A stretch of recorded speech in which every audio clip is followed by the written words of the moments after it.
ఇప్పుడైతే గుడి దగ్గరికి వెళ్ళబోతున్నా.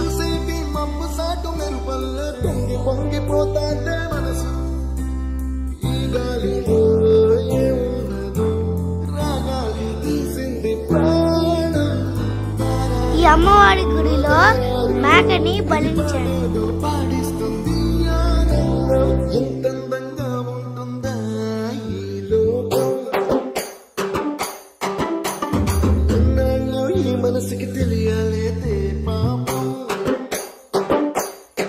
అయ్యో బాబోయ్, మేకకి స్కిన్ ఇలా తీస్తారా?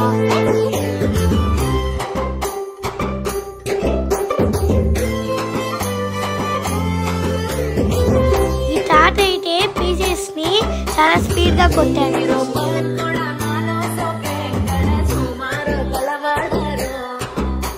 రండి, మీకు కూడా మటన్ భోజనం పెడతా. Please subscribe.